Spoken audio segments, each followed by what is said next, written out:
ইউক্রেনের রাজধানী কিয়েভে আবারও ভয়াবহ ব্যালিস্টিক ক্ষেপণাস্ত্র ও ড্রোন হামলা চালিয়েছে রাশিয়া। গতকাল শনিবার ভোরের এই হামলায় প্রাণ হারিয়েছেন অন্তত ৯ জন। হামলার পর ইউক্রেনের প্রেসিডেন্ট ভলোদিমির জেলেনস্কি জানিয়েছেন, মার্কিন প্রযুক্তির প্যাট্রিয়ট ক্ষেপণাস্ত্রের তীব্র সংকটের কারণেই বেশিরভাগ ক্ষেপণাস্ত্র প্রতিহত করা সম্ভব হয়নি। ভোরের আলো ফোটার আগেই বিকট শব্দে কেঁপে ওঠে ইউক্রেনের রাজধানী কিয়েভ।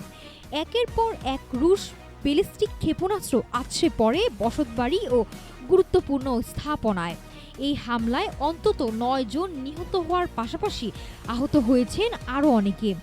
হামলার তীব্রতা নিশ্চিত করে প্রেসিডেন্ট ভলোদিমির জেলেনস্কি জানান, রাশিয়ার ২৭টি ব্যালিস্টিক সহ মোট ৩৫টি ক্ষেপণাস্ত্র এবং ১৮৫টি ড্রোন ব্যবহার করেছে।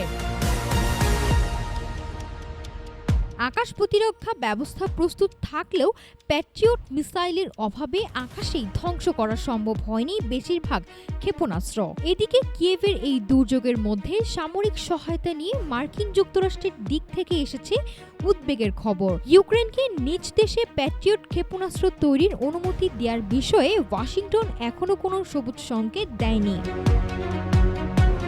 যুদ্ধ দীর্ঘায়িত হওয়ার সাথে সাথে সামরিক ও কূটনৈতিক এই টানাপোড়েন ইউক্রেনের সাধারণ নাগরিকদের জীবনকে আরও বেশি ঝুঁকির মুখে ঠেলে দিচ্ছে। আকাশ প্রতিরক্ষা ব্যবস্থার এই তীব্র সংকট কাটিয়ে উঠতে না পারলে কিয়েভ সহ পুরো ইউক্রেন জুড়ে রুশ ক্ষেপণাস্ত্র হামলার ঝুঁকি আরও বাড়বে বলে মনে করছেন সামরিক বিশ্লেষকরা। নাফসা সামিয়া, ঢাকা টুডে।